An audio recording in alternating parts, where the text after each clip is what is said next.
Bismillahirrahmanirrahim. Assalamu alaikum. Muhtaram Nazreen, Sain Purkhlu Salam Dua Waitin Tohtamat. Yitken Zan Toh Pai Cho without wasting any time. Yem Haftuk uses advertisement ya posters te skirmit chak aham session. Yet yum Sain young scholars yum recently yumo pormuch nebru yatis European country, for example, England shim amit perit. Yum scholarships varia aham chi yemich varia zad vain popularity kashir mazan tish bademats. So timay scholarship karimo hasil international competition korimo tat mazan face tem mazan drayum surkru tem padan education karit te ai. So ati Jesus pattern karo is kat ki yum sain bach yum aspirants chi yum yathan chi ki tim tigasan on scholarships never parni asal institution mas asal degree heg an hasil karit yum tim yathan chi chahe so social sciences as mas ai sciences as mas ai se ya general STEM field as mas an ai se أکِس بَچَس کیٛاہ پَزِ پنٛنہِ جایہِ تیٲری کَرٕنۍ یا کَمہِ حِسابُک ذہن پَزِ تھاوٕنۍ کیٛاہ یہِ چھا ضروٗری کہِ سُہ گژھِ کُنہِ خاص بیک گرٛاوُنٛڈُک آسُن یا کُنہِ خاص اِنسٹِٹیوٗشنُک آسُن یا کُنہِ خاص گَرُک آسُن یا لینٛگویج ہٕنٛز گژھِ کینٛہہ خاص ضروٗرت آسٕنۍ یِمن ساروِیَن چیٖزَن پٮ۪ٹھ کَرو أسۍ آز کَتھ تہٕ وٕچھو اِنشاء اللہ یِم سٲنۍ آز پینلِسٹ اَسہِ سۭتۍ جُڑیمٕتۍ چھِ کہِ تِم کیٛاہ چھِ وَنان اَتھ بارَس منٛز اَسہِ سۭتۍ یِتھ کٔنۍ تۄہہِ زَن پاے آسیو یُس أسۍ پوسٹرن پٮ۪ٹھ تہِ آلریڈی کَتھ چھِ کٔرمٕژ یا اَسہِ اوس ڈیٹیل تَتھ پٮ۪ٹھ دِژمٕژ اَسہِ سۭتۍ چھِ آز جُڑیمٕژ نمبر وَن رکشندا رشیٖد رکشندا چھِ باے پروفیشن اکھ انجیٖنیر یِمو کوٚر وۄنۍ ریٖسنٹلی ماسٹٲرٕس انگلینڈ UCL پٮ۪ٹھ ایم آی رایٹ رکشندا تہٕ بیٚیہِ ٲس یِمو کٔرمٕژ حٲصِل یُس واریاہ کمپِٹیٹِو سکالرشِپ چھِ چیونِنگ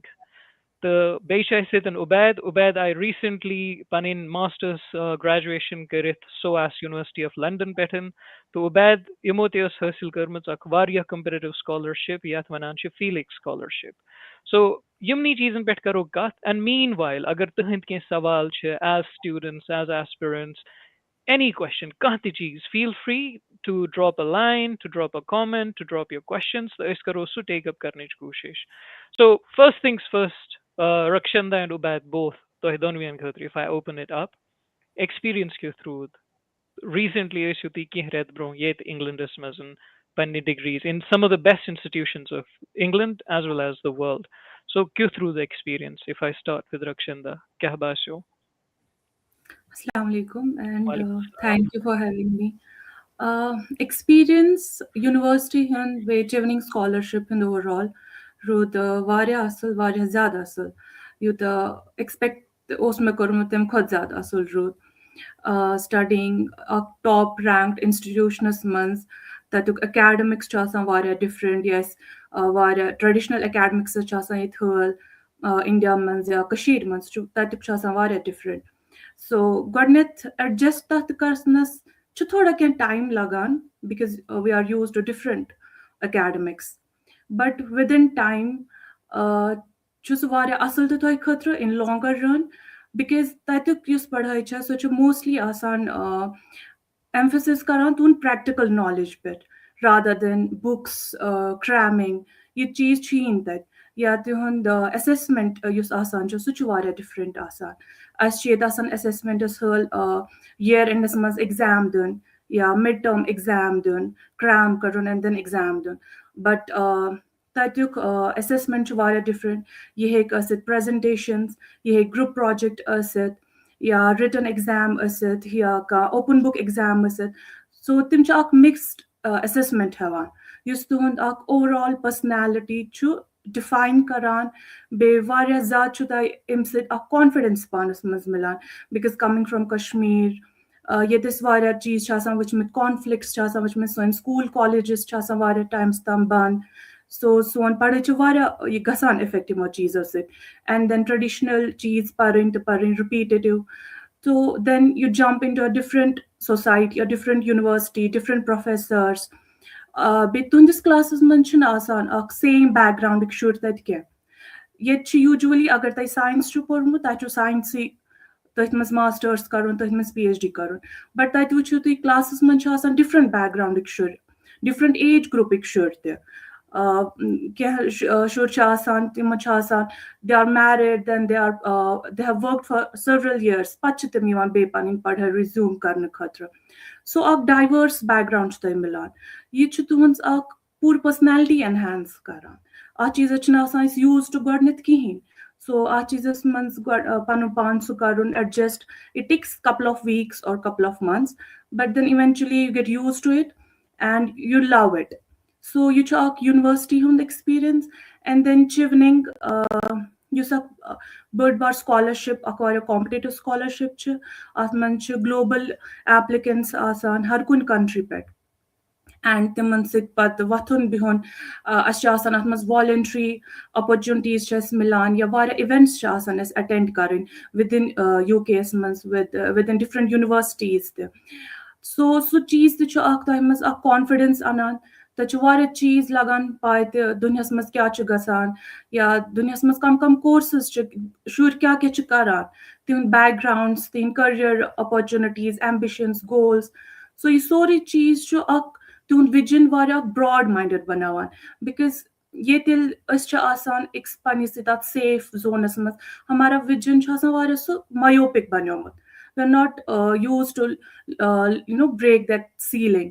بٹ جب آپ ایسے پلیٹ فارم ایک ملتا ہے ہمیں چیوننگ جیسا یا Felix scholarship and there are other several scholarships تو وہ پلیٹ فارم مِلُن پننِس پانس منٛز یہِ چھُ اکھ واریاہ بٔڑ اپرچُنٹی اینڈ Wonderful. گژھُن. سو اوور آل روٗد میون ایٚکٕسپیٖرینس الحمدُاللہ واریاہ اَصٕل واریاہ اَصٕل university MashaAllah. Course and the Chevening overall. Wonderful. Meshubei Tiwariya Sawal, like building up from the experience. But first, like I'll jump on to Ubed. Ubed, how was your experience? Kaisa raha coming to SOAS? I mean, known for so many different things, right? So, kya the experience? How did you find it? السلام علیکم experience یُس بہٕ وَنو تۄہہِ سوویسَس سۭتۍ یا یُس degree generally گۄڈٕ وَنو بہٕ جنرلی کیاہ چھُ لُکن ایکسپیٖرینس روزان ییٚلہِ تِم یوٗ کے یا یوٗرپ یا یِمن بَڑٮ۪ن اِدارن منٛز چھِ گژھان پَرنہٕ خٲطرٕ. یہِ چھُ واریاہ یِتھ پٲٹھۍ رَکشندان تہِ ووٚن یہِ چھُ واریاہ چیلینجِنگ آسان. گۄڈٕ چھُو تۄہہِ باسان کہِ تۄہہِ چھُو نہٕ ہیٚچھمُت کِہینۍ تِکیازِ اَسہِ اوس یُس اَسہِ ییٚتنس نِظام چھُ پَرناونُک یا پَرنُک سُہ چھُ واریاہ ڈِفرنٹ. سُہ چھُ واریاہ very basic. It doesn't give you any critical or analytical skills, which I have. میون ایکسپیٖرینس روٗد یہِ کہِ یُس مےٚ ییٚتہِ پڑٲے ٲس کٔرمٕژ تَتھ پڑٲے سۭتۍ اوس نہٕ مےٚ سُہ اینلٹِکل یا کرٹِکل سکلز مِلیمٕتۍ کینٛہہ یِم مےٚ سواسس منٛز ٲسۍ پَتہٕ ایمپلاے کَرٕنۍ. تہٕ تَتھ خٲطرٕ چھُ واریاہ ناٹ واریاہ ٹایم مگر تَتھ خٲطرٕ چھُ تھوڑا سا محنت پیٚوان کَرٕنۍ تہٕ تھوڑا ٹایم دیُن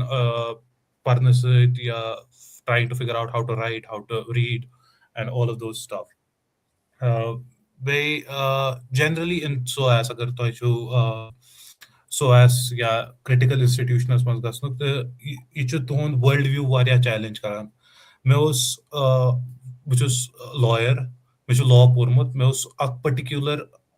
viewpoint asan laws mutalik. Matlab like I said, I didn't have the skills critique karne ki. بہٕ اوسُس لا تِتھٕے پٲٹھۍ نِوان یِتھ پٲٹھۍ یہِ یِوان اوس اوکے یہ لا ہے ہمیں یہ امپلیمنٹ کرنا ہے لائک ان دیٹ سینس. تو اس نے مجھے مطلب سواسس منٛز پرنہٕ سۭتۍ کیاہ گوٚو کیاہ باسیو مےٚ کہِ مےٚ ہیوٚچھ وۄنۍ لاس کرٛٹیٖک کَرُن مطلب either from a social point of view, from a economic point of view, or from a political point of view, right? تو یِم چھِ سکلز یِم اَسہِ واریاہ ضروٗری چھِ if you want to go ahead in life. تِکیازِ اَسہِ چھُ ییٚتہِ ہیٚچھناوان کَنفارمِٹی ییٚتہِ پٮ۪ٹھ اَسہِ یِوان چھِ أسۍ چھِ ہیٚچھناوان conform to these rules conform to laws. یِم چھِنہٕ اَسہِ ہیٚچھناوان کہِ اَسہِ کِتھ پٲٹھۍ چھُ تِمن چیلینج کَرُن یا أسۍ کِتھ پٲٹھۍ چھُ پَنُن نظریہ چیلینج کَرُن. بیٚیہِ سکالرشِپ ایکسپیٖرینس وَنو بہٕ میون یۄس سکالرشِپ ٲس سۄ ٲس نہٕ ییٖژاہ ہینڈز آن ییٖژاہ چیٖنٕچ سکالرشِپ چھےٚ. اَسہِ ٲس 2 اِوینٹ ٹوٹل ؤرِیَس منٛز مگر تِم چھِ سپورٹ کران فُلی. تۄہہِ چھُ سکالرشِپ ٹیٖم چھِ سواسس منٛز تِم چھِ سپورٹ کران تۄہہِ اگر تۄہہِ کینٛہہ تہِ کوسچن چھُ آسان. Most importantly they can provide you with the money right which is اگر کوئی بھی باہر جاتا ہے پڑھنے تو the most important thing that's on their mind is how to survive there. So we didn't have to مطلب اَسہِ پیوٚو نہٕ تَمِچ فِکر کَرٕنۍ کینٛہہ تہٕ تَمہِ سۭتۍ ہیوٚک اَسہِ پڑٲے پٮ۪ٹھ دھیان دِتھ مطلب فوکس کٔرِتھ واریاہ. تہٕ اوور آل وَنو بہٕ کہِ مطلب یہِ اوس life changing experience in terms of like how I view the world. MashaAllah, that's very good to hear. I mean, similar experiences یُس تۄہہِ ووٚنوٕ اَسہِ کوٚر تھوڑا سا general experience یُس ہر أکِس یِوان چھُ کیونکہِ تُہۍ چھِو یِوان from an altogether very different world. When I say world, I mean کہِ سون ایجوکیشن سِسٹم چھُ مُختلِف آسان. اَسہِ پڑایہِ ہُنٛد کیٛاہ آیڈیا چھُ ٹیٖچرٕ سُنٛد کیٛاہ آیڈیا چھُ یا کلاس روٗمُک کیٛاہ آیڈیا چھُ یِتھ کٔنۍ رکشندا وَنان ٲس کہِ ایگزامُک کیٛاہ آیڈیا چھُ اَسہِ آسان رایٹ. سو ییٚتٮ۪ن چھُو تۄہہِ گۄڈٕنیتھ گژھان سٹرایک سُہ اکھ چیٖز یَتھ assessment چھِ وَنان. So it's not only about exam is a part of that, but آپ کی overall assessment ہوتی ہے تَتھ منٛز چھُ آسان یِتھ کٔنۍ تُہۍ کوٚرمُت آسیو ایکسپیٖرینس اِن یور ٹٔرم فارمیٹِو تہٕ بیٛاکھ چھُ آسان سمِٹِو. فارمیٹِو چھُ آسان کہ ٹوٹل آپ اپڈیٹ ہو جاؤ گے, آپ کو پتہ چلے گا اس کے آپ کو مارکس نہیں ملیں گے اور وہ آپ کے رزلٹ میں نہیں ہوتا. بیٛاکھ چھُ پتہٕ سمِٹِو آسان یُس تُہۍ پتہٕ فار ایگزامپل دِوان چھُ یتھ تُہۍ گریڈِنگ وغیرہ چھُو گژھان. تہٕ بیٚیہِ چھِ آسان مٲنِو تُہۍ ییٚتہِ کِس ایجوکیشن سسٹمس منٛز just to add something from the other side of the line یتھ أسۍ ونان چھِ انٹینڈِڈ لرننگ آوُٹ کمز. ییٚمہِ ساتہٕ تُہۍ چھِو نا پنٕنۍ ماڈیوٗلز وغیرہ وٕچھان یُس تَتھ کنویٖنر چھُ آسان تٔمِس چھُ باضٲبطہٕ پیٚوان وٕچھُن کہِ مےٚ کیاہ چھُ لرنِنگ آوُٹ کمز اَمہِ منٛز کڑٕنۍ بچن خٲطرٕ. So what are the objectives by the end of this module یِمن کیاہ گژھِ أچیٖو آسُن گوٚمُت. پتہٕ چھُ آسان وٕچھُن کہِ یُس مےٚ تھوٚومُت چھُ یِمن اسیسمنٹ سُہ چھا ہٮ۪کان یِمن دِتھ, does it go into that کہِ یا أسۍ چھا کران for the heck of it یہِ پریزنٹیشن چھِ یا تُہۍ یُس تُہۍ ایس اے چھُو آسان یا بیٚیہِ کینٛہہ کٲم چھُ آسان کَرٕنۍ. یہِ چھُنہٕ آسان like all of a sudden but it is very well thought کہِ تُہۍ یہِ ماڈیوٗل دِنٕچ کیاہ چھُو کوٗشِش کران تہٕ یِتھے کٔنۍ کِتھ کٔنۍ چھُ تَتھ سۭتۍ کمپلمنٹ کران یُس تۄہہِ یِوان چھُو یہِ assessment, right? Now, one thing that I want to ask you before is so specifics of like Chevening's and Felix scholarship. As a student, یِم کٔشیٖر پٮ۪ٹھ ٲسۍ آمٕتۍ کیونکہِ وی نو یہِ چھُ واریاہ بوٚڑ کلچرل شاک تہِ لگان اَتہِ کلاسس منٛز بِہُن. مےٚ اوس 6 رٮ۪تن imposter syndrome when I like long back ییٚلہِ بہٕ آوُس گۄڈٕنٮ۪تھ ییٚتہِ to sit in the classroom and I had a massive imposter syndrome کہ مےٚ نے چھُنہٕ فِکری تران یہِ کیٛاہ دٔلیٖل چھِ یا یہِ ٲسٕے نہٕ سۄ اِنگلِش یۄس مےٚ پاے ٲس رایٹ. سو تۄہہِ کیٛاہ اوسوٕ گۄڈٕنِچ سِگنِفِکَنٹ چیلنج ییٚلہِ تُہۍ یور آیوٕ تۄہہِ کوٚروٕ SOAS یا UCL کوٚروٕ تۄہہِ join like both of you individually, what was the first biggest challenge that you encountered? تۄہہِ کِتھ کٔنۍ کوٚروٕ سُہ overcome before we start talking about the scholarships in particular? Starting, maybe Ubaid can take the lead, then pat Rakshanda to reverse the order this time. یِتھ پٲٹھۍ ووٚن مےٚ کہِ ساروی کھۄتہٕ زیادٕ مُشکِل باسیو مےٚ پَنُن ذہن چینج کَرُن. فار ایگزامپل SOAS چھِ واریاہ کِرٹِکل اِنسٹِٹیوٗٹ تہٕ أسۍ چھِنہٕ یِتھ پٲٹھۍ گژھان کہِ فار ایگزامپل اَسہِ چھِ پاے مےٚ کوٚر اِنٹرنیشنل لا مےٚ ٲس پاے اِنٹرنیشنل لاس منٛز چھِ یِم یِتھ پٲٹھۍ اِنٹرنیشنل چھِ یِتھ پٲٹھۍ بَنان یِتھ پٲٹھۍ چھِ سٹیٹس تِم اِمپلِمنٹ کران. مگر SOAS منٛز from the start, because also it was a master's course, it was not a bachelor's course. The start تھٕے پٮ۪ٹھ ٲس سورُے وِو پویِنٹ چیلینج گژھان کہِ مطلب یہِ کیٛاہ چھُ گژھان تہٕ اَمہِ سۭتۍ کیٛاہ چھُ آوُٹ کم مِلان مطلب from the implementation of this law. مےٚ اوس ماڈیوٗل اکھ روٚٹمُت سُہ اوس واریاہ difficult module and it was also one of my favourite module that SOAS. سُہ اوس colonialism empire and international law. سُہ اوس ساروی کھۄتہٕ بوٚڑ چیلینج تِکیازِ تَتھ منٛز ٲس ریٖڈِنگ آسان مےٚ ہفتس منٛز کَرٕنۍ 300-400 pages. obviously are not able to do that because تۄہہِ چھُو باقٕے ماڈیوٗلز تہِ آسان. مگر ساروی کھۄتہٕ مُشکِل اوس مےٚ باسان کہِ مطلب ریٖڈ کَرُن. مطلب اَسہِ چھُ باسان کہِ اَسہِ چھُ پَرُن تَگان مگر یِتھ پٲٹھۍ تۄہہِ ووٚنوٕ imposter syndrome مےٚ اوس باسان پانَس کہِ مےٚ چھُنہٕ پَرُن تہِ تَگان وۄنۍ مطلب تِکیازِ سُہ اوس نہٕ مطلب لینگویج لایک جو کرٛٹِکل لینگویج یوٗز کرتے ہو سُہ چھُ واریاہ ڈِفرنٹ آسان یۄس نارمل ڈاکٹرنل لینگویج چھِ آسان تَمہِ کھۄتہٕ. تہٕ سُہ مطلب اوٚور کم کَرُن مطلب مےٚ دِژ أکۍ ایڈوایس کہِ سُہ کِتھ پٲٹھۍ چھُ ہٮ۪کان کٔرِتھ تہٕ تٔمۍ ووٚن مےٚ کہِ مطلب start from the basics right. مطلب تۄہہِ چھُو فریم ؤرک اکھ آسان ٹُو کرٛٹیٖک سمتھِنگ سُہ پٔرِو تہٕ سُہ پتہٕ گٔژھِو مور ایڈوانس ریٖڈِنٛگن پٮ۪ٹھ. تو that's what I did. And also باقی تھا کہ مطلب وہاں پہ ایک اور چیز اچھا ہوتا ہے وہاں پہ یونیورسٹیز یا colleges they organize seminars not seminars like talks, different workshops or talks on different topics on law. جیسے ہمارا لا اسکول تھا school of law To they use to تِم ٲسۍ کران مختلف لیٖگل اِشوٗوَن پٮ۪ٹھ ٹاکس یا ؤرٕک شاپ آرگنایز تہٕ تِم اٹینڈ کَرٕنۍ. تَمہِ سۭتۍ تہِ باسیو مےٚ کہِ وۄنۍ چھُ مےٚ تھوڑا سا مطلب تَگان کہِ مطلب وۄنۍ چھُ مےٚ تھوڑا مطلب کرٛٹِکل تھِنکِنگ ڈیولپ گژھان تھوڑا تھوڑا کٔرِتھ. پَتہٕ ییٚلہِ فٔسٹ ٹٔرٕم مۄکلیو سیکنڈ ٹٔرٕم اوس واریاہ easy as compared to the first term تِکیازِ تۄہہِ چھُو تِم 3-4 رٮ۪تھ لگان تھوڑا سا پَنُن پان ایڈجسٹ کرنس منٛز مطلب ہاو ٹُو ریٖڈ ہاو ٹُو کرٛٹیٖک ہاو ٹُو اینالایز سٹف. تہٕ Right, totally get your point. Rakshanda? Ik put ubad one ke reading you sak board challenge hi one is. Chais kun the background but also science, humanities. Kjas kan ashna san so pai readings to diwan but that so parun so sorry them articles वगैरह and next day chasna classes mas discussion. So that is something is what as kadr new was and coming from STEM background maths coding मतलब हमारा जो reading and writing होता है जो आसान वारा limited. तो गॉडनिक न्यूज़ चैलेंज में कोर फेस ओस यो कि रीडिंग से आसान दिवान एंड नेक्स्ट डे आसान सो प्रिपेयर करुन क्लासेस में आसान डिस्कशन तक आसान अपन पोस्ट तथ रीडिंग्स आर्टिकल्स मुतलिक वनुन that what you thought about this particular article युस प्रोफेसर दितमुत and then next day class में पृष्ठ प्रोफेसर के ऐसा क्यों आपको लगता है क्या चाहिए व्यूज वगैरह एंड अच्छा डिस्कशन होता है क्लास में एंड समटाइम्स तो जो है कम प्रोफेसर से चैलेंज करे कि ना ये चीज मैं बासान गलत यह गसा यथ पे आसन जबकि कशीर में ऐसा हल कि वनो टीचरस ना ये तो गलत ये चीज ठीक and they encourage you to do that so चीज बस में वारिया असल that you go to professor and teachers या क्लासेस में discussion a positive healthy discussion so चीज initially it was challenging but then I liked it and another thing usme baat so that thoda challenging since I was from STEM background I was of module energy systems and initially I thought कि आत्मज बस electricity related he tech related he sorry but नहीं वो आपका पूरा horizon energy का पढ़ाते हैं आपको पॉलिसी पॉलिटिक्स टेक्नोलॉजी सोसाइटी उसमें जहाँ पुरमुत उसने सोसाइटियल इम्पैक्ट ऑन एनर्जी या पॉलिसी चीज इसमें पाई सो तुहंद सो हर कम ब्रेथ गसन टच कुन एक पर्टिकुलर सब्जेक्ट रिलेटेड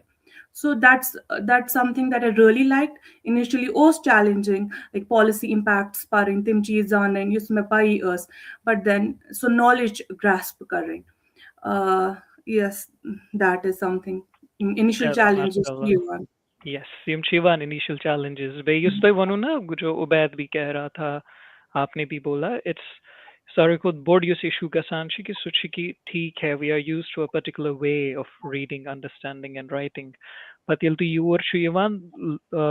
जो उबैद ने भी बोला this idea of critical understanding academic writing academic reading critically deconstruct karin cheese panin opinions form karin they not only that you have to equally participate as well you have to reflect कि तो शु हिचमुत सु चीज so such वारिया बड़ challenge आसान कि तू engage Karan bay the amount of material that you have to cope with for example अगर तु अकोई lecture नहीं हो या अकोई module नहीं हो हर lecture शो ते कम से कम जिया त्रे essential readings आसान for example undergrad level Paithan छ the minimum छ पेवान त्रे या चोर थावनी post grad level पैठन बे तिमन छ सो सारी युस ती वनान शु breadth करन capture कि ये छा यम चीज tackle करा ये क्या छ essential तो तात मजीद बात you know कि recommended list या सु कुता board या length ही छ आसान तात मस हेकनो तो 20 ते 30 ते 40 ते reading से depending upon कि तु कथ मस नियो तिमो मस specifically interest so yes definitely challenge but a very constructive challenge उस वारिया छु उबारान कि आपका पढ़ने का देखने का सोचने का समझने का और फिर अपने थॉट्स बनाने का कंस्ट्रक्ट करने का वो सारा नजरिया बदल जाता है in a very positive way so now leaving that aside let us come straight to the point मैं वन तो Chevening scholarship रक्षंदा छ क्या आसान तो कोस हेक अत खतर अप्लाई करित यम अस कशीर मजन वंकनस आसन वछान बच या मे बी फ्यूचरस मज मुस्तकबिलस मजन वच का एस्पिरेंट ठीक छ क्या छ Chevening scholarship how did you come to know about it Okay, so it goes back how I came to know about it like 23 months. You see, I apply Saskaran universities and scholarship hunting process will start kormut. And I think LinkedIn is a great tool. तो तथ पे लेज में पा कि different universities, courses, scholarships कत आसान इत पे बासान कि नेबर abroad परन कुत अक बोड financial burden हेक ٲसित and hardly everyone can afford that. So येल मैं LinkedIn कोर सही explore तथ लेज में पा कि वारिया कशीर हिंद बच्ची यम नेबर छ पारान यम scholarshipन पे fully funded scholarshipन पे छ गमित and then I try to reach out to them ताकि मैं लाइक बाकी इंफॉर्मेशन ते पाकि ये छा ये चीज पॉसिबल ते किन्ना एज यू अर्लियर सेड कि अस बासान मे बी अत खतर गस आसुन के वारिया बैकग्राउंड schooling या marks तो अस करान पन पान पाने रिजेक्ट समटाइम्स कि ना बिफोर इवन अप्लाइंग ये तो होगा ही नहीं. But then I started the process, Chevening and applying for these universities. So Chevening Chuck scholarship, a prestigious scholarship UK. It's fully funded. Yim ch atmas tuhun course fees cover karan. Tuhun living expenses yim tay asan chu cover gasan. Tuhun travel expense, visa expense. So in short, she fully funded. You don't have to pay a single penny from your pocket. And despite that, ये छ अक्सर scholarship yes तय बाकी opportunities ते छ दिवार during yes तय आपकी 1 year masters छ आसान आपको अब मिलती है volunteering opportunities, networking and leadership की opportunities छ पूरे year तय मिलान that you have to avail. And I highly recommend everyone yes तय विंकस वचान छ सु करें अत खतर apply. तो गडनेथी अत के eligibility छ तय गसु आसुन undergrad पनुन complete कोरमुत सो हे कुन ते कोर्सस मज असित ह्यूमैनिटी साइंस लॉ कहाँ ते कोर्स हे असित सो अंडरग्रेड गोस आसुन कंप्लीट कोरमुत बे गोस तेम पत आसुन 2 वर्यन हुन मिनिमम वर्क एक्सपीरियंस. ये एक्सपीरियंस गस count after your undergrad not like degree में यो आता है सो कान जॉब कर सो गस न अत मज काउंट किया. So once you complete your graduation तेम पत यम 2 वरी छ तक मिनिमम वर्क एक्सपीरियंस गोस आसुन. So work experience से कहाँ ते Asit voluntary, paid, unpaid work experience ते Asit part time, full time ते बस ये गोसो 2 वरी हुन count गसन before you apply for the Chevening. And age criteria चुन अत मज किया. So any age group can apply, gender criteria नहीं है, course criteria नहीं है. तो यम छ basic eligibility ये तय वुचुन छु. And ये गोस आसुन Chevening क्या यम छ क्या countries अन करान ये बच्चे fund. So अत मन छ India यवान, अत मन छ Pakistan, South Asian countries छ यवान, बाकी countries ते छ यवान. You can go on the Chevening website तो हेकु पानुन वचित के whether you fit in that country. So India आता है तो कशीर हिन शुर है कन अत मन apply करत. यम छ basic eligibility criteria अत खतर. Thank you, Rakshanda. Ubaid, Felix cha same कि ना Felix से थोड़ा difference? Felix छ Chevening खोद वारिया different guys. Most important छ Felix was अख ये के तो इचने work experience जरूरत क्या है. तो इच सिर्फ तो एक पन्नेस final year अगर तो इशू परान for example मैं उन्होंने 5th year BLLB हो क्या कहाँ चो आसान 3rd year of their undergrad. तो तिम ते हकन अत खतर apply करे तो यम सातन तो पन्ने degree मोकलायो तो हेक्यो directly masters खतर गसे.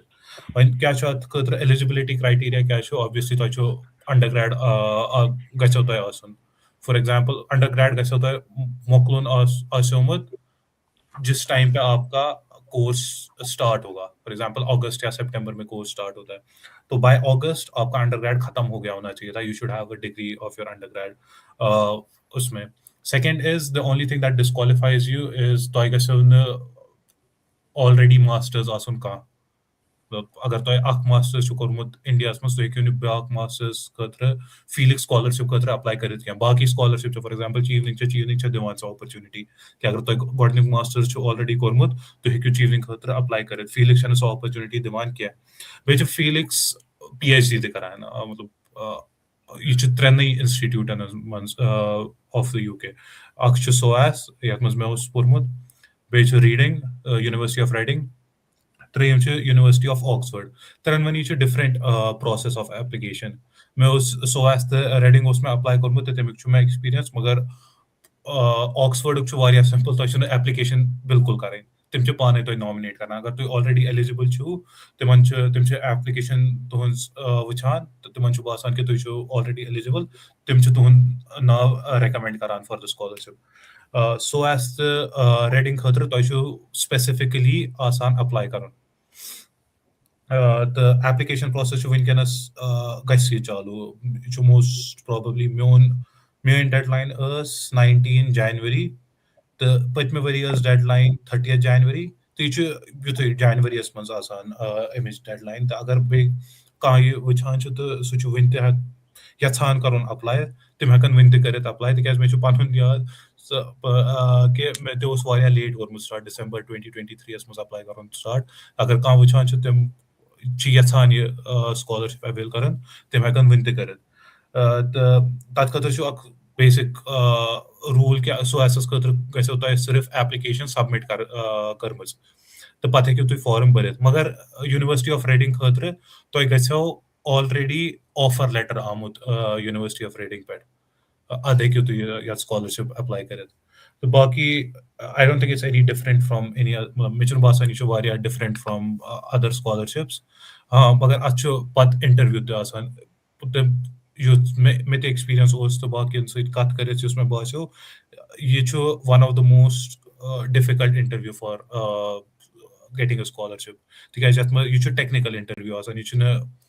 like a get to know you conversation आसान के अत मे छु वारिया टेक्निकल सवाल तिम प्रसान तिम छु तय मतलब अगर तुई सही ते वनियो तुई छु मानान के तो मतलब that's something that you have to see in the future मगर ये छु Okay. process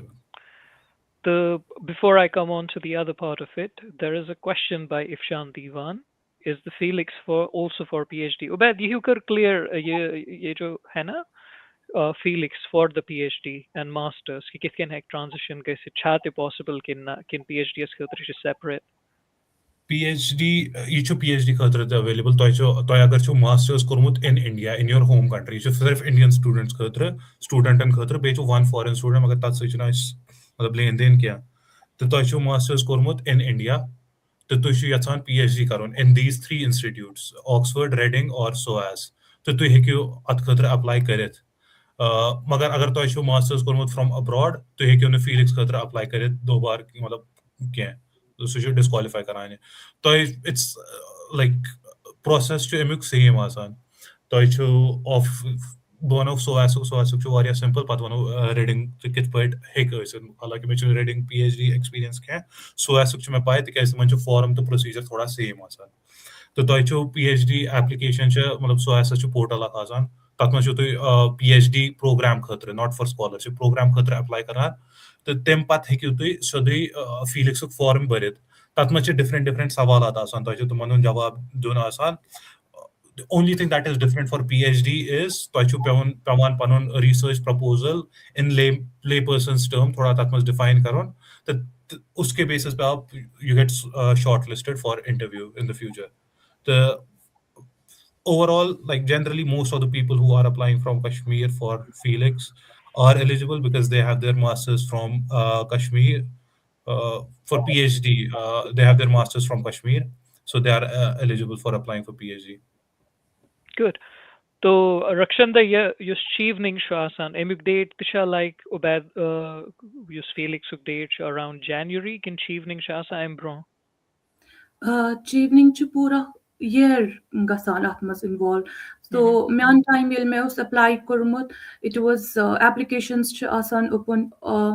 August या आसान September as मस and then deadline is October या November ये छु तुंद written युस essays छु submit करन तेमुक application so August September छु open गसान October या November as म deadline then agar su qualify tag gasu written तुंद essays गसान shortlist then you get a call for interview yus आसान छु March April iman don retan mans आसान but interview result yuan June July में so if you get it then September छु तक आसान course join करन चलो माशाल्लाह very good when तो दनवियन अख सवाल how did you guys prepare for the application चलो तो उसु पाए थे आपने knowledge gather की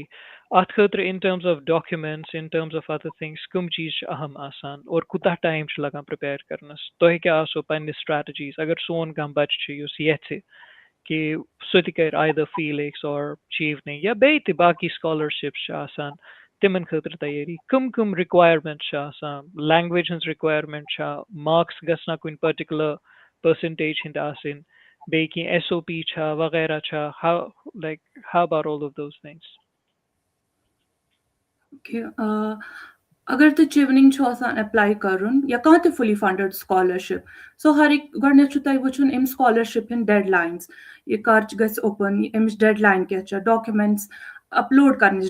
deadlines क्या छ कुछ डॉक्यूमेंट अपलोड करन सो अक checklist thaun banayit panni jai.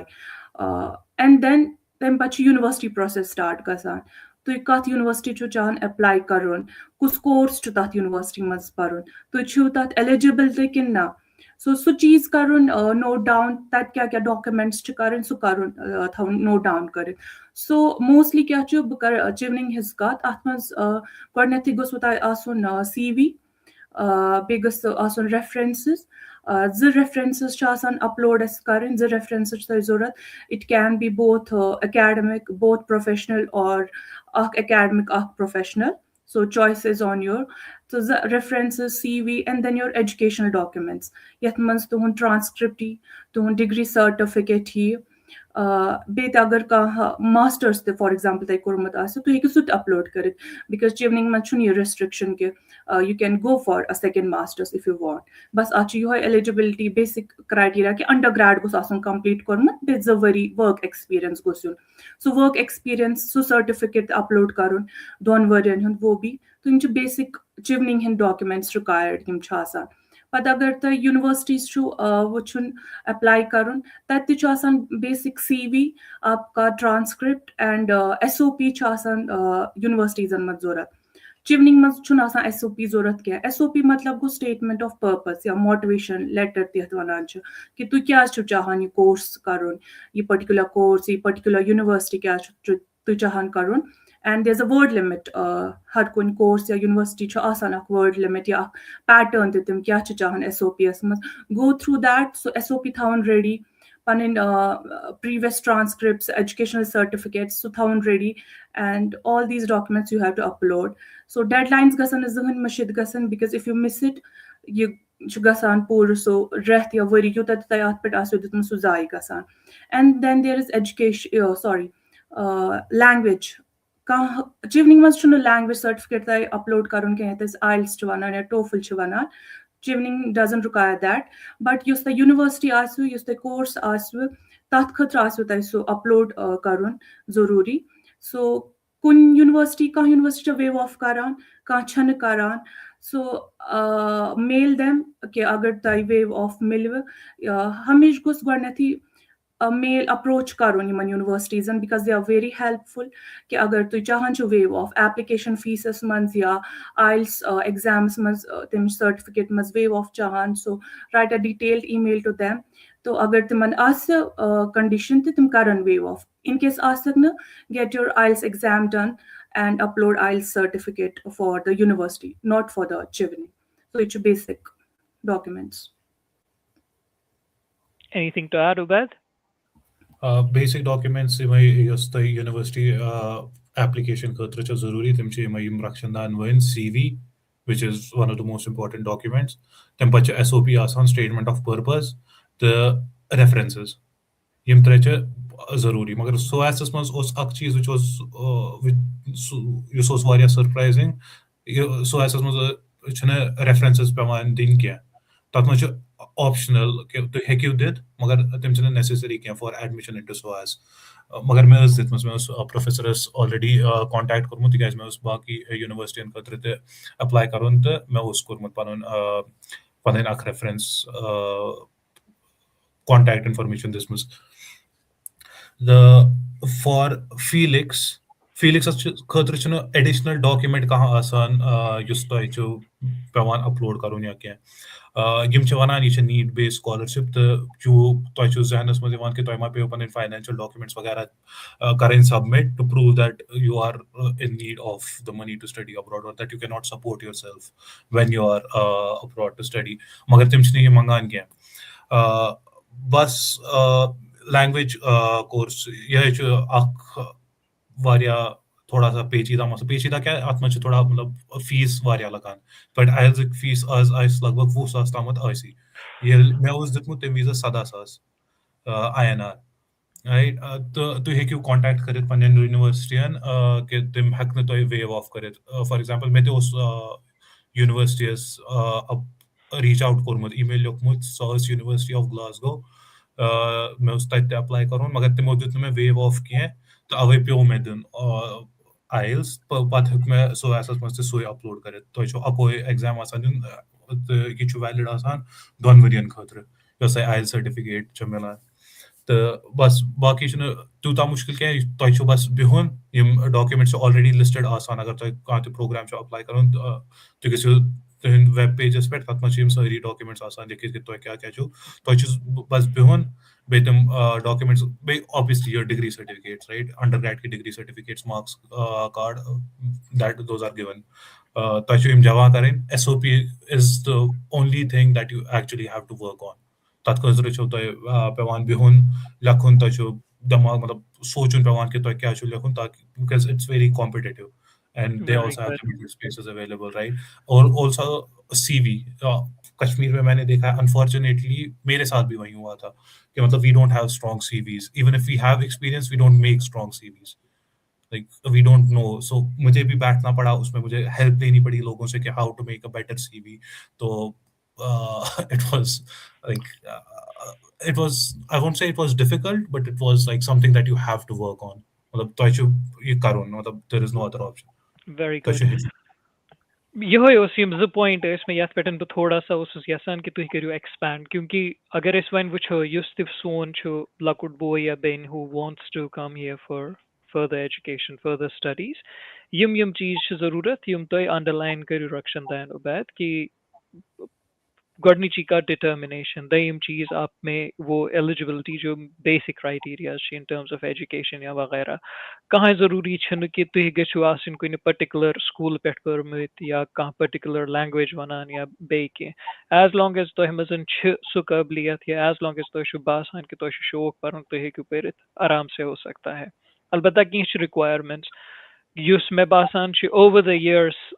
Same چھُ روٗدمُت تو تَتھ منٛز چھُ گۄڈنٮ۪تھٕے کہِ مے بی لینٛگویج چھُ واریاہ زیادٕ ضروٗری سُہ چھُ اینی ویز اکھ ایڈِشنل ایڈوانٹیج آسان ییٚلہِ تُہۍ ایپلاے چھُو آسان کَرُن کیونکہِ ییٚلہِ تُہۍ ایپلاے کٔرِو آپ بس ایک ہی جگہ اپلائی نہیں کرتے تُہۍ چھُو 5-6 جاین کران ایپلاے مےٚ تہِ یِم تہِ سٹوٗڈنٹس ییٚمہِ تہِ ساتہٕ اپروچ چھِ کران one of the first things that I tell them بہٕ چھُس تِمن لیٖگ ٹیبلز سوزان اور تٔتھۍ منٛز چھُس بہٕ تِمن وَنان کہِ ٹاپ 5 کٔرِو select according to your subject تہٕ پتہٕ کٔرِو تِمن خٲطرٕ تیٲری تُہۍ وٕچھِو تِہنٛدۍ ڈیٹس کیٛاہ چھِ وغیرہ کیٛاہ چھِ گوٚو آیلس یا ٹافل موسٹ لائکلی آیلس کیونکہِ وہ سستا ہے اور ایزیلی ڈویبل ہے in comparison to TOEFL so اگر تۄہہِ نِش چھُ سُہ چھُو تۄہہِ added advantage apart from that تُہۍ چھُو یَتھ أسۍ وَنان چھِ ٹرانسکرپٹس یا تُہنٛدۍ مارکس کارڈ وغیرہ کالفِکیشن سرٹِفکیٹ تِم چھِ تۄہہِ سٲری تیار آسان وۄنۍ کیٛاہ چھُ تیار کَرُن اَسہِ آسان یُس واریاہ اہم چھِ مےٚ چھُ باسان 3 چیٖز نمبر 1 چھِ ریفریٖز نمبر 2 چھِ سی وی نمبر 3 چھِ ایس او پی ریفری اس لیے may be SOAS is an exception and I didn't know sitting in SOAS I didn't know تو اللہ تعالیٰ کَرنو تۄہہِ خٲر ایکڈمِک یا تُہٕنٛدۍ پروفیشنل ریفریٖز آسُن چھُ واریاہ اہم آسان تہٕ بیٚیہِ چھُ وۄنۍ یُس اَسہِ جنرلی آیڈیا اوس آسان ریفریٖزن ہُنٛد سُہ چھُ تبدیٖل گوٚمُت کہِ لیٹر پیڈس پٮ۪ٹھ چھِنہٕ پنٕنِس لیٹر ہیڈس پٮ۪ٹھ دِوان لیکھِتھ کہِ ییٚتہِ چھُ وۄنۍ مٲنِو تُہۍ 99% آف د ٹایمٕز تۄہہِ پیٚوان تِہُنٛد اِنسٹِٹیوشنل ای میل آی ڈی دیُن تِم چھِ سوزان پتہٕ تۄہہِ لِنک تُہۍ چھُو تتھ پٮ۪ٹھ لیکھان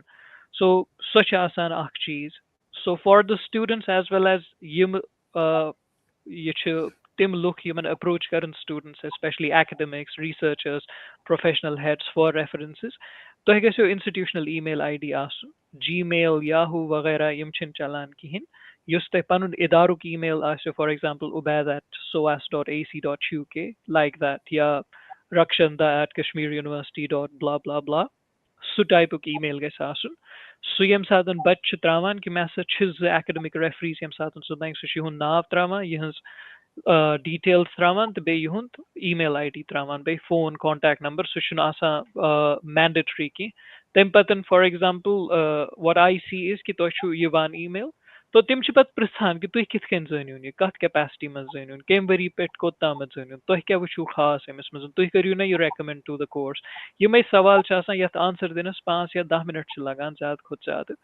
بیٚیہِ چھِ ہمیشہِ کوٗشِش کَرٕنۍ کہِ تُہۍ تھٲیِو list of people as academic referees for example کیونکہِ تُہۍ چھُو 5-6 جاین اپلاے کران تو اِٹس ناٹ کہِ تُہۍ دِیِو یِمنٕے 2 لُکن تکلیٖف کہِ یِم کرن 10 جاین تہنٛدِ خٲطرٕ لیکھن سُہ چھُ اوور د ٹایم کمبرسم تہِ بنان اسی لیے اگر like if I were you میون طریقہٕ روزِ ہے کہِ بہٕ تھاو 4-5 نفر تِمن ؤنِتھ کہِ یِتھ کٔنۍ حظ چھُ تُہۍ دِیوا مےٚ ایکڈمِک ریفرنس مےٚ دیٖتو پنُن ای میل آی ڈی تۄہہِ مےٚ واتیو لِنک تو 2 تھاوَکھ بہٕ 2 اِنسٹِٹیوٗشن خٲطرٕ بیٚیہِ 2 تھاوَکھ بیٚیہِ 2 اِنسٹِٹیوٗشنن خٲطرٕ بیٚیہِ کَرٕ بہٕ یِتھَے کٔنٮ۪تھ تیٲری سو دیٹ اووَر بٔرڈن گژھِ نہٕ کانٛہہ گوٚو سُہ پَتہٕ چھِ دوٚیِم تہٕ ترٛیِم اہم چیٖز which is S O P statement of purpose تہٕ یا ایل او آی تہِ چھِ اَتھ وَنان لیٹر آف اِنٹینٹ تہٕ بیٚیہِ سی وی چھُ اَسہِ آسان مٲنِو سانہِ ٹایمہٕ اوس کوٹ روڈَس پٮ۪ٹھ آسان فارمیٹ تٔمِس ٲسۍ گژھان سُہ اوس ناوٕے یوت بَران تہٕ ہر ایک کا سیم ہوتا تھا وۄنۍ کیونکہِ C V in the admission process یُس أسۍ ییٚتہِ چھِ وٕچھان یا ییٚمہِ حِسابہٕ أسۍ پَتہٕ یِم کیسز چھِ واتان کہِ سٹوٗڈنٛٹ چھِ سِلیکٹ کَرُن especially at P H D یا ہایر لیولس سی وی چھُ بڑٕ اہم آسان اور سی وی اٹیچ ہوتا ہے پرپوزل کے ساتھ تو سی وی کِتھ کٔنۍ کَرِ اکھ بَچہِ تیار یہِ چھا کہِ مےٚ چھُ خوٗبصوٗرت بَناوُن وۄزُل رنٛگ لیوٚدُر رنٛگ سبٕز رنٛگ فوٹو ترٛاوُن وغیرہ ترٛاوُن بیٚیہِ تھاوَس تِم پَتہٕ یہِ کیٛاہ چھِنا ہُہ ٹیپِسٹری تھاوَس سایڈن سُہ چھا اَصٕل سی وی کِنہٕ اَصلی یُس ایکڈمِک سی وی چھُ سُہ چھُ کینٛہہ ڈِفرنٹ کَمہِ کَمہِ چیٖزُک خیال تھاوان تَتھ منٛز بَچہِ آپ لوگوں نے کیسے اپنا سی وی بنایا سُہ تھٲیِو ؤنِتھ as a template so that یُس سون لۄکُٹ بوے یا لۄکٕٹ بیٚنہِ چھِ تِم ییٚمہِ ساتہٕ پَنُن سی وی تیار کَران تِم تھاوَن یِم چیٖز مَدِ نظر بِکاز آفٹن ٹایمٕز اِنفیکٹ راتھ ووت مےٚ اکھ سی وی أکِس بَچہٕ سُنٛد اینڈ اٹ واز سمپلی وہی جو ہم لوگوں کو ٹیمپلیٹ ملتا ہے my objective is to serve the organization وغیرہ وغیرہ یہ اور بس that is it so please تھوڑا سا کٔرِو تُہۍ واش کہ یہ سی وی یُس چھُ سُہ کوٗتاہ اہم چھُ اور کیسے بنایا آپ لوگوں نے اوکے سو أسۍ چھِ وٕنکیٚس کَتھ کران یونیورسٹی ایپلاے کرنہٕ خٲطرٕ یَتھ خٲطرٕ وۄنۍ اَسہِ گژھِ academic C V academic C V تہٕ پروفیشنل سی وی یُس تُہۍ کَمپٔنیٖز منٛز دِوان چھِو جاب خٲطرٕ سُہ چھُ تھوڑا ڈِفرنٹ آسان ماینر میجر ڈِفرنس چھِ تِمن منٛز آسان سو اکیڈمِک سی وی یَس منٛز if you are just a fresher undergraduate چھُو تۄہہِ کوٚرمُت یا 1-2 ؤرین ہُنٛد یوت وُنہِ چھُ ایٚکٕسپیٖرینس سو اِٹٕس بیٹر کہِ 1 پیج سی وی یوت آسہِ اینڈ سِنس یہِ چھُ اکھ academic C V so it's better to highlight your academic marks پَنٕنۍ یا تۄہہِ آسوٕ کانٛہہ اَواڈ زیوٗنمُت ڈیوٗرِنگ یور انڈر گریڈ یا سکوٗل اینی تھنٛگ یا تُہنٛز ایکٹِوِٹیٖز سوسایٹیٖز اگر تۄہہِ کانٛہہ جوین ٲسوٕ کٔرمٕژ ڈیوٗرِنگ یور کالیج لایف کانٛہہ کلب سوسایٹی تِم چیٖز تہِ کٔرِو تُہۍ تِم تَتھ سی وی یَس منٛز مینشن بِکاز یُس فارن یونیورسٹی چھِ آسان یہِ چھُنہٕ تُہُنٛد صرف مارکٕس وٕچھان کینٛہہ کہِ تُہۍ کر ٲسِو ٹاپ کوٚرمُت کَتھ ایٚگزامَس یِمن گوٚژھ اکھ اوور آل کینڈِڈیٹ آسُن سو اِٹٕس بیٹر کہِ اگر تۄہہِ سپوٹٕس یا کانٛہہ سوسایٹی کلب کینٛہہ چھُو کوٚرمُت یا کانٛہہ ہابی چھُو پٔرسیوٗ کران سُہ چیٖز تہِ کٔرِو تُہۍ اَتھ منٛز مینشن یِم چھِ اَتھ چیٖزَس واریاہ اِمپاٹَنس دِوان دے ریلی نیٖڈ اَ آل راوُنڈر یَتھ أسۍ وَنان چھِ اینڈ ٹیمپلیٹٕس وغیرہ چھِ آز کل واریاہ easily available you can also use A I tools and all so اکھ سمپل سی وی زیادٕ کامپلِکیٹ تہِ چھُنہٕ اَتھ بَناوُن کیٚنٛہہ کہِ پروفیسر دَپہِ یہِ کیاہ چھُ سو واریاہ سمپل پٲٹھۍ پَنُن گۄڈٕنیتھٕے name details basic contact details تُہُنٛد email LinkedIn phone number and then your education background chronological order چھُ اَتھ تھاوُن گۄڈٕنیتھٕے تۄہہِ کَتہِ چھُو کوٚرمُت دین کالیج انڈر گریڈ یِم چیٖز اکھ آرڈرس منٛز تُہُنٛد یِیر of پاسِنگ and then your marks اگر تُہۍ پَنُن کانٛہہ مین سبجیکٹٕس تہِ لیکھِو کہِ کُس کُس موڈیوٗل اوسوٕ تۄہہِ سُہ تہِ چھُ بیٹر سٲری سبجیکٹٕس نہٕ کینٛہہ جسٹ سم ویری اِمپاٹنٹ یِم رِلیٹ کرن الاین کرن یُس تۄہہِ نیکسٹ کورس ایپلاے کران چھُو تَتھ اینڈ دین اگر کانٛہہ ؤرک ایٚکٕسپیٖرینس آسہِ کانٛہہ انٹٲرنشِپ آسوٕ تۄہہِ کٔرمٕژ کانٛہہ والنٹری ؤرک آسوٕ کوٚرمُت تہٕ سُہ تہِ لیکھِو أسۍ چھِنہٕ ییٚتہِ کٔشیٖر منٛز دِوان والنٹری ؤرکَس کانٛہہ اہمیت یِنہٕ یہِ چیٖز تہِ وُچھ مےٚ کہِ نیٚبرٕ فارن یونیورسٹیٖز یا اَبراڈَس منٛز کوٗتاہ اِمپاٹَنس چھُ اَتھ چیٖزَس یِوان دِنہٕ تہٕ اگر کانٛہہ کٲم آسہِ کانٛہہ والنٹری ؤرک کٔرمٕژ کُنہِ جایہِ کُنہِ سوسایٹی پنٕنہِ محلَس منٛزٕے کُنہِ ساتہٕ سو رایٹ دیٹ آلسو یِم چھِ اَتھ چیٖزَن دِوان واریاہ اِمپاٹَنس پَنُن پان گوٚژھ نہٕ زٕہٕنۍ سُہ انڈر ایسٹِمیٹ کَرُن کہِ تۄہہِ باسان یہِ چھُنہٕ مینشن کَرنُک لایق کِہیٖنۍ no go ahead and give it a chance but ہاں at the same time don't over complicate پَنُن یہِ C V make it simple nice crisp and 1 page so یِم چھِ میٲنۍ کینٛہہ ٹِپٕس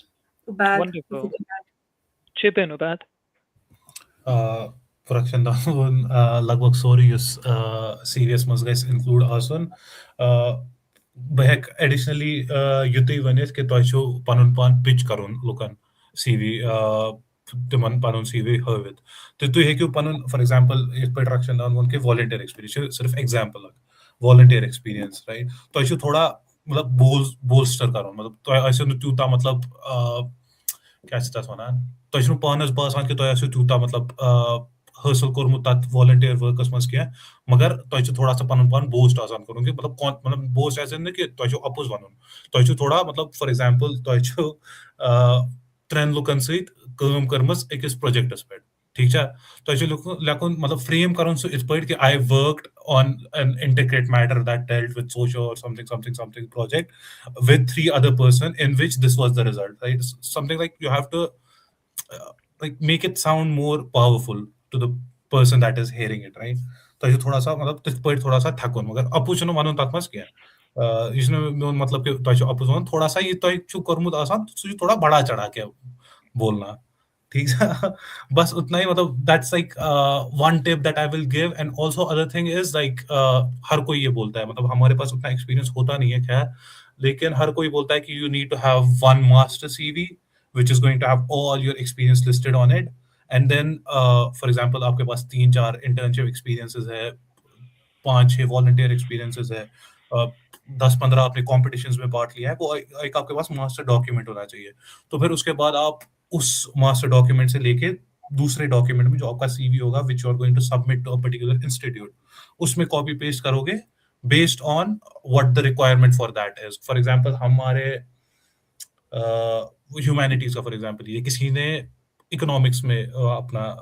बैचलर्स किया होगा, तो उसके बाद उसका जरूरी नहीं है कि वो एमएससी सिर्फ इकोनॉमिक्स में कर सकता है, वो किसी और कोर्स में भी कर सकता है। तो यहाँ तो इतना भी होता है कि एमए यूके में एमए लॉ में भी ऑफर होता है, उसके लिए आपको जरूरी नहीं है कि आपके अंडरग्रेड लॉ में होना चाहिए। तो उस हिसाब से आप उस मास्टर डॉक्यूमेंट से वो सारी एक्सपीरियंस अपने लोगे जो आपको लगता है कि एक इंस्टीट्यूट प्रेफर करेगा, क्योंकि आपके पास सिर्फ 1 या 2 पेजेस होते हैं, 2 पेजेस एट मैक्स, हाँ 3 पेजेस पे भी हो सकता है, which is at max 3 page पे, तो आपको उतने में अपना सारा वो देना होगा। तो obviously you have to also like sit with it and like think about what are the skills that you learned from it, what was the experience, तो वो आपको सारा अपने जॉब टाइटल के अंडर लिखना होता है कि these are the things that I did there, these are the things that I learned there। तो बाकी रक्षन ने ऑलरेडी बहुत अच्छा जवाब दिया है इसका। Wonderful, wonderful. यह शु वारिया अहम कि इस करो realize कि CVS च वारिया ज़्यादा अहमियत आसान कि उसमें वन कि यम सातन यम admissions वगैरह च वहाँ पत च गसान कि special profiles वगैरह च गसान colleagueन मज़न share कि अश च आसान हर department च पनुन आसान joint email list तथ मज़न च गसान ये कि या selection खतर कि तोह मज़ कुछ willing supervise करने खतर याथ researchers या तुहिंद क्या छ opinions याथ related या कहाँ खास कमेटी आसान within the department, for example selection committee आसान यम चीज छ यमान बेसिक क्या छ युस ती वनान छु कि किताबी कीड़े नहीं चाहिए, they don't need liabilities, they need assets। when asset कमिस छु वनान अब अंडरग्रेड या मास्टर लेवल जब आप फ्रेश हो आपसे नहीं एक्सपेक्टेड है कि तो आशो ऑलरेडी नौकरी ते करमुत सो ते करमुत ये ते करमुत, मगर तिमन छी वचुन कि ये मा कि युस टोटल एग्जाम ये छ दिवान बेश किताब नी पेट दोहस आसान गो ये कहीं कुछ नया या कुछ एक्साइटिंग नहीं ला रहा है टू द डिपार्टमेंट। सो इस कैच करो एमएस मजन इन्वेस्ट, आप समझ रहे हो मेरी बात। सो वो आपका सीवी जो है आपकी कहानी बताता है। ज चीज यम तथ मज अहम छ कि पन्निस सीवीएस मज मेहरबानी करित न करियो मेंशन पनुन जेंडर कि तु छुआ मेल तु छुआ फीमेल वगैरह, न मत थयु पनुन फोटो, सीवी गस तुहुन प्लेन आसन ब्लैक एंड व्हाइट मजन थोड़ा सा पनुन नाव यम साथ लिखियो ये नीट एंड क्लीन असल गस आसन स्ट्रक्चर्ड, थोड़ा दियो पनुन इंट्रोडक्शन कि तु छिव कम अकिस या दोन लाइन मजन पत त्रुयु पन्नि डिटेल्स लाइक आपका ईमेल, आपका लिंक्डइन जो रक्षनता ने बोला लिंक्डइन छ वारिया इंपॉर्टेंट नेटवर्किंग खतर ते प्रोफेशनल ग्रोथ खतर ते लिंक्डइन वगैरह त्रुयु पत त्रुयु पन्न educational qualifications maybe write from your 10th to युस द लेटेस्ट डिग्री आसे कम वरी करू ग्रेड क्या ओ CGPA क्या ओ सो करू तथ मजन ऐड तम पतन त्रुयु पन्न एक्सपीरियंसेस। सो ये छ वारिया अहम कि यम वंकनस सन बच्चे परान आसन इन दी हाई स्कूल और हायर सेकेंडरी और in college,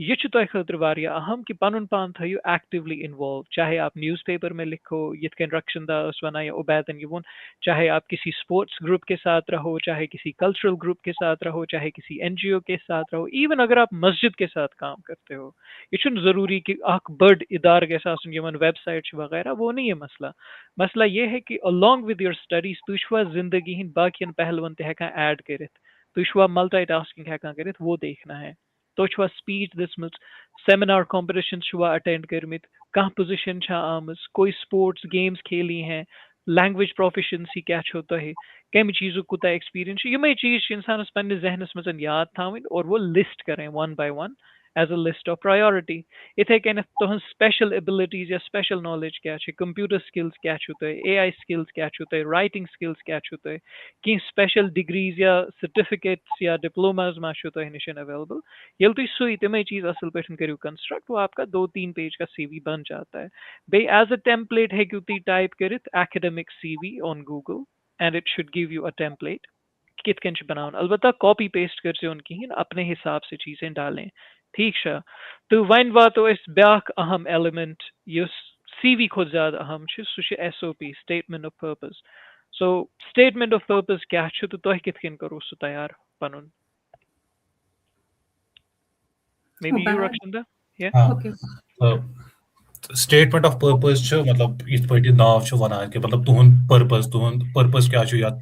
degree university apply करन ठीक है अत मन तुम पन स्टोरी वनान तुम सीवीएस मन हेकान वनित कह सीवीएस मन तुम पन एक्सपीरियंस बस ले आउट करान मतलब ये पोर्मुत ये प्रोफेशनल एक्सपीरियंस वन तुम स्टेटमेंट ऑफ पर्पस या पर्सनल स्टेटमेंट या लेटर ऑफ इंटेंट इस नाव तथ मज स्टोरी वनान पन कि मतलब तुहद मतलब how did you reach to this point that you are applying to this university ठीक है ये जो फर्स्ट पार्ट आसान है तो हमेशा पहला पैराग्राफ में हर किसी ने बोला है मतलब which is also very good advice कि हम पहला पैराग्राफ थोड़ा सा क्रिएटिव होना चाहिए like use your creative writing skills in the first paragraph to introduce not just yourself or just your conditions in which you are presently right थोड़ा सा creatively ताकि it attracts someone's attention it catches someone's attention from the get go तो तम पत छु तुम लखान के मतलब तुहद मतलब लाइफ स्टोरी क्या फॉर एग्जांपल तुम लॉ करान फॉर एग्जांपल मैं उस कोर्मुत तो मैं उस लिखमुत कि my legal journey started from undergrad वगैरह वगैरह ये सारा मैंने उधर पे पढ़ा मैं कोर कि ये एक्सपीरियंस तथ मज ये हेच मैं तथ मज तो पत मोकले उस मतलब ये कोर्सेस ये सब्जेक्ट्स इसमें पढ़मित यथ मज आय मैं यीटा मार्क्स एसओपीएस मज मतलब हाईलाइट करें तुहद सीजीपीए तुहद ग्रेड पॉइंट तुहद जो कुछ भी आपका होगा वो एसओपी में मेंशन कर दो एक बार हालांकि वहाँ पे सीवी में भी होता है but it's very important also mention that in your SOP क्योंकि कभी-कभी होता है कि गॉड छु तुम एसओपी परान तुम सिलेक्शन च करान तुम छु गॉड एसओपी परान पछ तुम सीवी वचान ठीक है तो मतलब इट्स लाइक हाईलाइटेड पॉइंट जो आपके होंगे like the highs of your career of your academic life वो आप सीवी में ऑलरेडी लिखो तो आपका वो हो जाएगा मतलब आपने ये कोर्स लिखा आपको ये एक्सपीरियंस मिला उधर से तो also ये मतलब at the end of your academic like undergrad degree this is what you came out with तो तम पत छु तुम पन प्रोफेशनल लाइफ करान डिस्कस के मतलब यम स्किल्स तो एजुकेशन से मिलियमित पत करियो तो पत करते तो for example practising law join तो तथ मज क्या क्या करो तो तुम स्किल्स अप्लाई तो किम नव स्किल्स छु तो मतलब हेचमित यह वन इट्स वेरी सब्जेक्टिव मतलब यह पन एक्सपीरियंस वन कि मोन सी एसओपी क्युथ ठीक है तुम सह लखान कि मतलब तुम एक्सपीरियंस प्रोफेशनल एक्सपीरियंस यथ मज जो तुम तो तथ मज तुम फॉर एग्जांपल मैं उस तथ मज प्रॉब्लम क्रिएट कर कि मतलब this is the limitation that my academic and professional journey has so far like presented me with right तो तम पे तुम इंट्रोड्यूस करान फॉर एग्जांपल सोएस राइट या युस्त इदारो युस्त इंस्टीट्यूशन तुम ज्वाइन करूँ ठीक है तो तथ मज क्या तुम सो मतलब अग डिलेमा या प्रोफेशनल डिलेमा या एकेडमिक डिलेमा सह हे दूर कर ठीक है तो it's also very personal right like the word also says it's personal statement right it's your story you have to tell it yourself don't just follow the formula that I am giving it's your personal story तो आप वैसे इसको present करते हो it's just like जैसे हमने कहा कि सीवी आपका एक हिंट देता है उनको कि आप क्या मतलब आपका एक्सपीरियंस क्या है एसओपी में आप अपनी स्टोरी उनको बोलते हो so that you convince them that you are the right person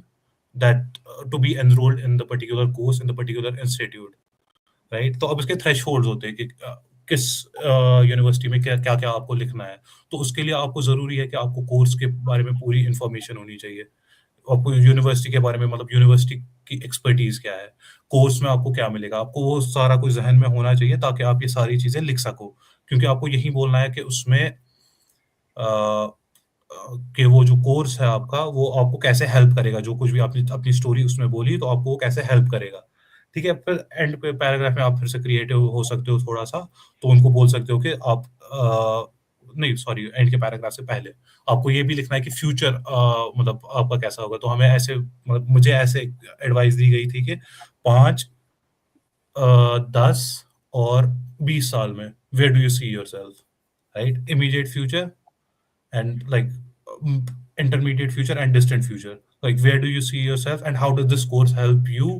get to that point, right? और फिर एंड पे आप कंक्लूजन में सारा you bring everything together, जैसे कंक्लूजन होता है, you bring everything together, you plead your case to be admitted into the university।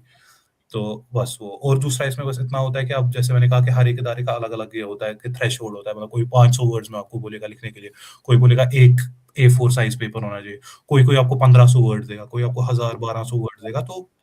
You have to tailor your SOP according to that. तो अगर किसी को स्पेसिफिक कोई क्वेश्चन होगा तो वो भी हम I will try to answer that. तो that's just like SOP is like you telling your story, you framing a broader picture about yourself। Good. Rakshanda, do you want to add anything? Sure. Ubaid has already covered like most of the important parts. So SOP it put Ubaidin one ke chasan thun story. Just that timan one inch. Just the CV core was submit. Now they want to see the person behind that CV. They want to know you. So you can start panun background. Agar they, for example, undergrad. So I'm just giving an example. Undergrad come particular degree mas kormat. So you can start from that ke that kit put could we course choose one मतलब what attracted to you to do that particular degree या तो हेकिव start करित पानी background पर तो कत पर छु यवान तो upbringing किस छु रोजमस and then what led you to choose a particular field for yourself. So this can be a start of your SOP. Start goes वारा catchy आसन so that यus at paran आसे so goes interest सान ये पारन कि further क्या छि person हवान वानुन है कौन ये इंसान, so he wants to know you. And then you can build up your story कि तुम undergrad या master's journey किस रोज, then अगर तक work experience जो कोरमुत सो क्यों सा journey किस रोज, then वन छ सिवान कि ये course तो ये university क्या छ करें, so you can link that कि अगर for example तक courses मंस का limitation which we put Ubaid just said कि work experience में कुछ limitation देखी, same मैंने भी अपने time पे क्या किया था when I completed my undergrad and then I started working मैं which के limitations which led me कि ना मैं पास ये further degree करें, you see gap कर fill. So हे क्यों तय mention करित कि because just चाहन when further पारुन अगर मैं already कर degree या work experience तो छुमे वन क्या चीज़ बचाहन बे further पारुन बे यथ particular course ये particular university क्या चीज़ मैं पारुन आते पारुन तो हे क्यों काम professor तो mention करित कि मैं छु इम्स professor संस को which मत इम्स projects वगैरह which मत so यूस बचाहन just mid का knowledge मिलें you can mention any specific professor या specific lab अगर ता university मंस छ या का research project ongoing छ ता university Munch you can mention that कि बच्चस चाहन related काम करें या further knowledge हासिल करें, that's why I wanted to apply. So link goes to story gasun you from your start, your middle and your end you go story link gasun align gasun you go nasan to you start as a story vanan and then you middle part and kan direction in so SOP ch story to story you go story link gasun you a crux up. So start से लेके end तक ये सारा align होना चाहिए उस reader आस so गोस आसन बड़ attraction सा बड़ focus सान ये तो हम story पारान so ये एक मैं दूंगी tip SOP लिखने के time पे you can also do before submitting your final SOP आप बैठो लिखो एक नोट पैड लो या लैपटॉप जो भी आप राइटिंग के लिए यूज करते हो just start writing about yourself ये SOP जर्नी छ आसान अथ मज छ आसान तो हेकान पन पान इंट्रोस्पेक्ट करित ये तो ये SOP छु बेहवान लिखने so it's always better you do a rough writing before submitting your final SOP अपनी पूरी कहानी लिखो you can मतलब बचपन से लेके अभी तक जो भी आपके साथ हुआ है पर्सनल प्रोफेशनल जो भी experience just right a rough draft फिर उसमें से आपको अपना SOP निकलेगा. This is what I did when I was writing SOP and जैसा उबैर ने बोला, हर एक यूनिवर्सिटी का डिफरेंट क्राइटेरिया होता है, डिफरेंट वर्ड लिमिट होती है. सो इट्स बेटर जब आपके पास एक रफ ड्राफ्ट हो, पद गसित तथ पर्टिकुलर यूनिवर्सिटी तो कोर्सेस वेबसाइट पे तुम वो कि तम क्या चाहान वुचन in a candidate. Sometimes they do write their website पे कि पर्टिकुलर चीज वुचान कैंडिडेटस मज. सो ये चीजें आप में होनी चाहिए. सो तथ पे करो पत बिल्ड पन फर्दर स्टोरी. मगर जो आपका रफ ड्राफ्ट होगा that will be your base. So always एक रफ ड्राफ्ट आपके पास होना चाहिए, उसी में से आपको अपना फाइनल एसओपी मिलेगा. Absolutely. Very nice. Very well said, both of you. Just to complement you to wonu ki CV to SOP is a aham document magar yim gasan ach beksens carbon copy asin ki aksar shu gasan ki yim sat to shur shu approach karan students shu approach karan yelti vanan shu yim likhu posil wichan shu timo asan total CV expand gormut hot pet posters kar me ye degree post kor me ye so stem cheezuk shu varia aham ekis bachas khayal thaun yus ak aspirant ase कि यम दोनों चीज different CV यथेन Ubaid यमो starts मज वोन वारिया अहम चीज कि CV तुहद experience और SOP is the reality कि तुहज एवोल्यूशन क्या रोजम अगर यम बच वनकस बोजान तो ये दोनों वनो वो बहुत ज्यादा अहम है तो यह सोरी है कि खानन मजन त्रित कि अगर एस ओ पी वो यम 4 या 5 पोर बिल्डिंग येमिक हर पोर अख कम करान गोडनेथ इंट्रोडक्शन तम पतन बे चीज पोस्ट बे चीज पोस्ट बे चीज तम पतन कंक्लूजन इंट्रोडक्शन बेसिकली मान जहन हिसाब कि तुम वनान कि तुम छिव कम मगर ये छिव कम तुम सीवीएस पे ऑलरेडी वोनमुत कि बहुत यह बे तुम लिखमुत सो व्हाट्स द डिफरेंस ये कि आप बेसिकली एक कॉन्टेक्स्ट सेट करते हो कि बस यह नफर ये जाव यथ गरस मजन जाव ये माहौल पे आव सो तम चीजन कोर मीन पर्सनालिटी यथ कन शेप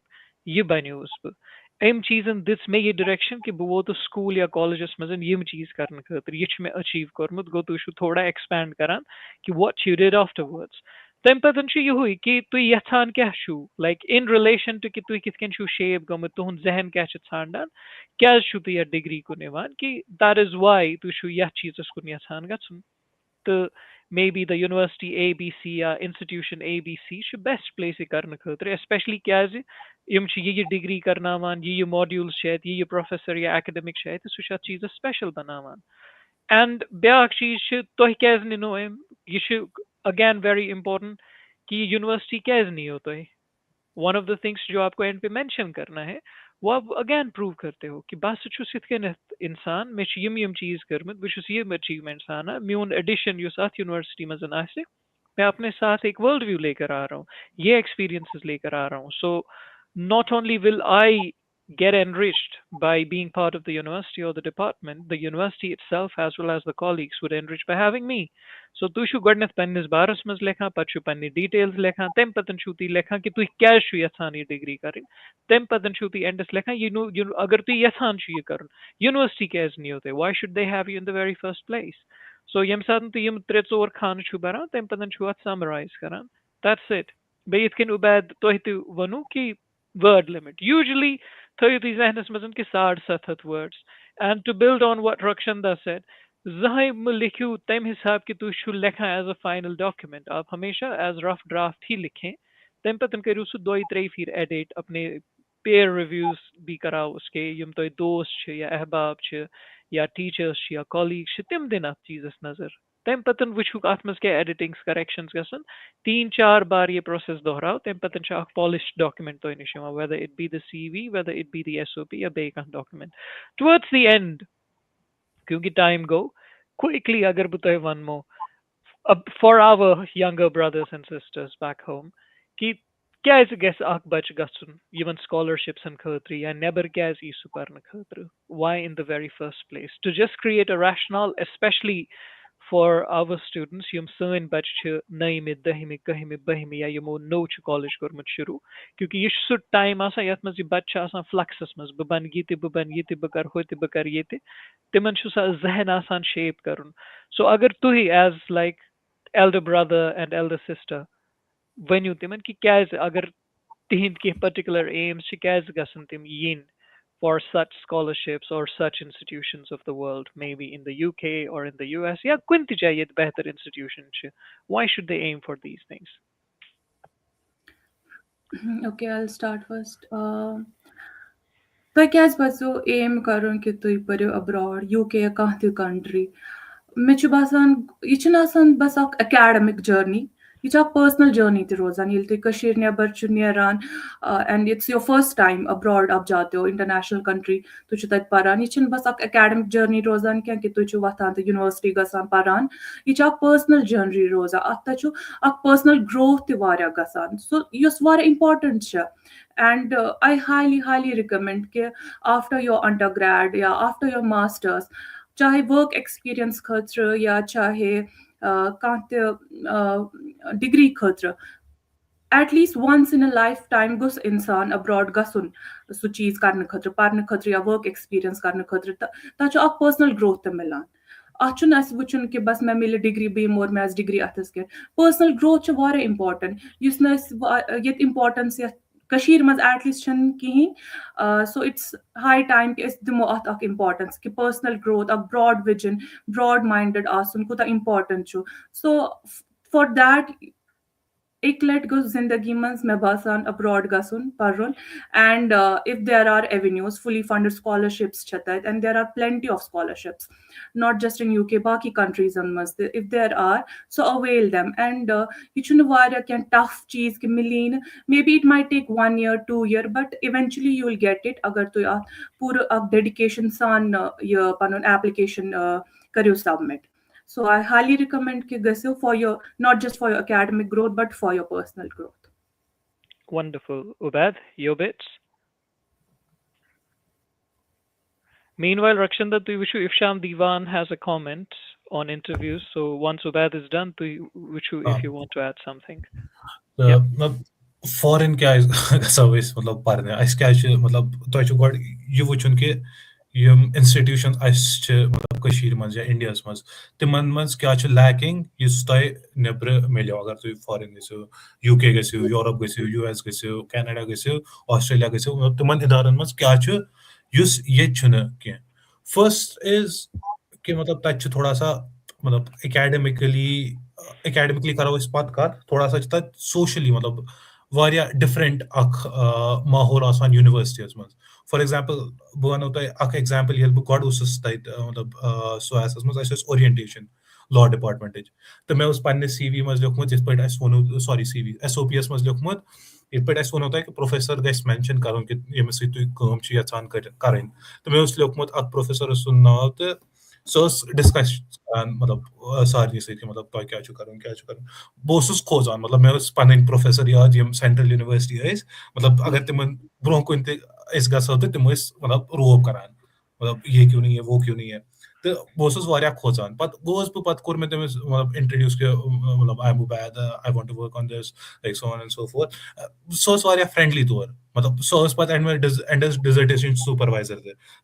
تَتھ مطلب from the start to the end she remembered me she remembered the research اور the field that I was interested in. मैंने उसके 1-2 courses भी लिए तो it was like you build a relationship with your sort of like a professor who becomes your mentor throughout your course, right? بیٚیہِ چھُ آسان یُس تۄہہِ ایٚکسپوجر تَتہِ چھُ مِلان وۄنۍ گژھو أسۍ ایٚکیڈمِکلی یُس تۄہہِ ایٚکسپوجر چھُ تَتہِ مِلان یُس تُہۍ ہیٚچھان چھُو تُہۍ ییٚتہِ چھِنہٕ سُہ ہیٚچھناوان کینٛہہ کانٛہہ اِنسٹِٹیوٗشن چھُ ییٚتہِ یَتھ منٛز تُہۍ مطلب تِم چھِ ٹراے کران یا even they might be successful in doing that اکھ مطلب لرننگ پیٹرن اکھ لرننگ جس سے آپ کو ایک آؤٹ کم پرٹیکولر آؤٹ کم ملے گا وہ یہاں پہ بہت مشکل ہے ملنا فار ایگزامپل یہاں پہ اگر کوئی LLM کرے گا یہاں پہ اگر میں نے LLM کیا ہوتا ہے ان کشمیر رائٹ تو جو ایکسپیرئنس جو مجھے مطلب سیکھنے کو پڑھنے کو لکھنے کو ایکسپیرئنس کرنے کو وہاں ملا وہ آپ کو یہاں پہ انفارچونیٹلی نہیں ملے گا مطلب ہونا چاہیے مگر it's not unfortunately that's not what happens here right To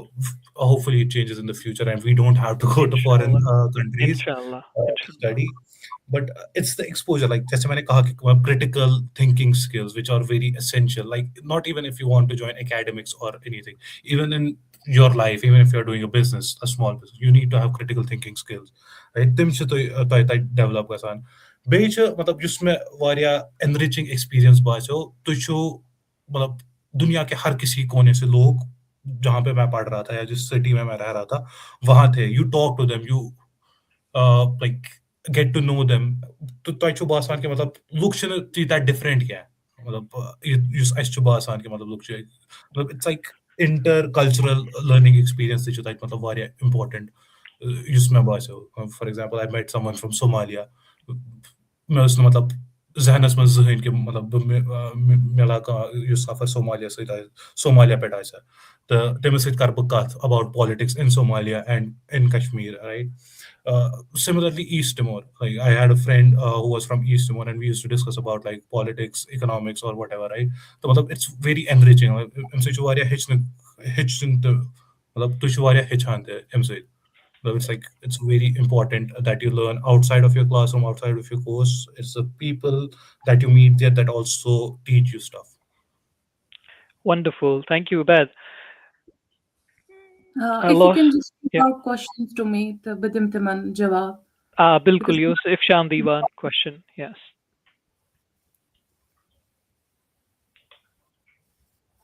Rakshanda? I was asking if you can read out the questions because I'm not able. Comments was Okay. Can you read it now? How yes. to prepare for the interview, since one of you talked about the interviews being difficult. Bidim Any tips regarding general that? general idea Chevening hun. Chevening application process to heku Chevening website pet gasit. The karchatat asan applications open. As I earlier said, it's between August to September, and then deadline cha October या November mas asan. At man chutai panen document submit karin. This is godnathi won CV transcripts, your degree certificate, referee details. The be tuhund work experience certificate. So cheese. The beach आसान तय करन essays submit. At evening man आसान 4 essays यम तय submit छु आसान करें. And at में rules कमी change. Mean time was at 500 word limit each essay. Now it's 300 word limit. The tim 4 essays क्या छु आसान? Leadership, networking, your choice of course in university, and then finally your career plan. That related छु तय आसान लेखुन. So you'll do sorry submit करो, including your documents. Agar to select गयो based on your essays and documents, then you will get an email for interview invite. Interview as March or April as months. The streaming in interview cha asan, so cha asan wholly and solely based on what you have submitted. That is your essay. So you tuhun tim tuar essays cha, that is your interview guide. Tim tzor essays cha asal pit prep karin.